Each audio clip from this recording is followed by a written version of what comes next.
I've watched 4 movies in the last month you might not have heard of, so I want to run through them really quick and tell you why I liked them in case you want to go check them out too. Starting off with the one you're most likely to have heard of, Guy Ritchie's new Operation Fortune Ruse de...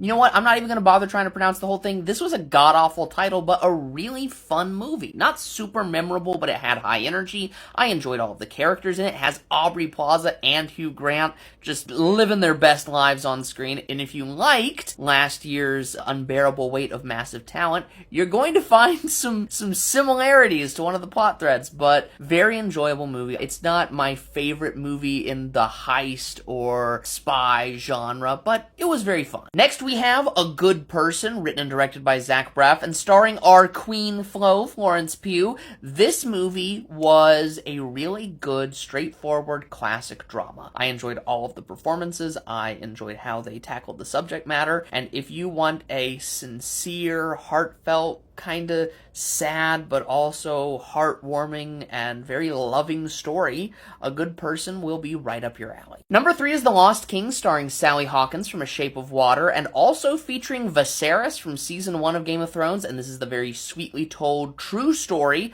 of the finding of the body of King Richard III. Spoilers, but it's like literally in the title and all over the advertising, and well, literally a recent true story. So if you want just a simple, satisfying story of a woman putting in the work to do something incredible and accomplishing her goals, this is a really satisfying movie, a good, 108 minutes well spent at the theater. But the best of the bunch for me, and my favorite movie of 2023 so far, is Emily, the directorial debut of Frances O'Connor, who you might remember from Mansfield Park, and starring the wonderful, the incomparable Emma Mackey. If you like period pieces, if you're a fan of gothic romance, if you like yearning and angst and poetry, this tells the story, editorialized, of Emily Bronte. Emily Bronte, famous for writing Wuthering Heights, no, not the Kate Bush song. And while this movie takes a lot of creative license with Emily Bronte's life and the life of the Bronte sisters in general, it also very faithfully and accurately captures the sense of a mid-19th century gothic romance. It is spectacularly shot and edited, the music choices are phenomenal, and even the sound editing really stands out to me. I know there's been a big conversation online about